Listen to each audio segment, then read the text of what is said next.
Welcome back to another update on the 200,000 mile brand new old Saab.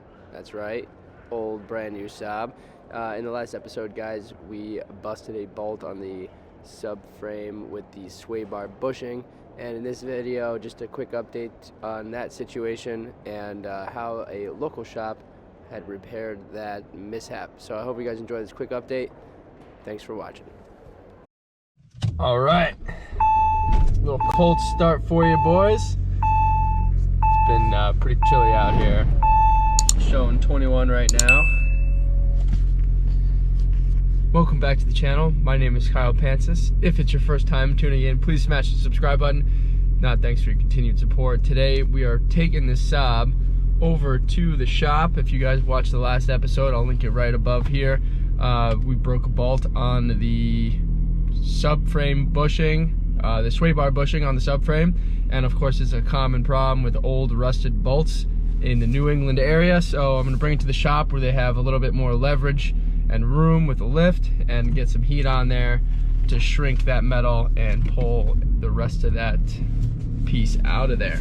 So stay tuned. I'm not going to be there while they do the work, obviously, but I'm going to give you guys updates as we go. I'm going to be driving this car right now without a sway bar link on the passenger side, so that'll be my first. I'll give you guys a little heads up of what that's like, and we'll go from there.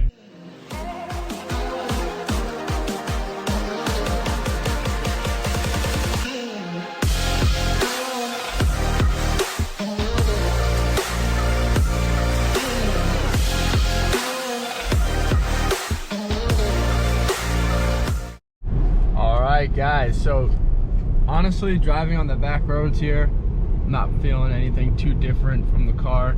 I will say that I'm not hearing any popping noises like I was previously with the sway bar link connected on the passenger side, and obviously that's because there's no stress right now on that bushing, even though it's super cold outside and all these bushings shrink in this weather. We're not experiencing anything crazy in terms of popping noises. And the car sounds a little bit better than what it did previously. Less rattles, less pops, less noises, and that's a good thing. I'm happy about that, and I'm looking forward to having this complete and not having to think about it. So keep you guys posted. I guess once this is done, we'll do a wrap-up review of what the car really feels like. We'll take it on the back roads, rip it a little bit, and take some turns, see how things feel on the road, and go from there. I hope you guys enjoyed this content. Stay tuned. Thanks for watching. Alright guys, it is the following day. I picked up the Saab last night actually. They burned the old bolt completely out, and then they reseat everything back into place with a new nut and bolt and torqued it down.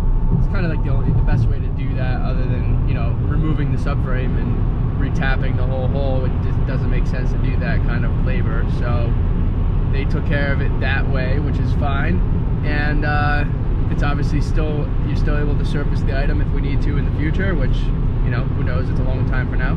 And the car's running good, completely smooth. There's no more clicks, no more pops, no more anything, and pretty happy with that.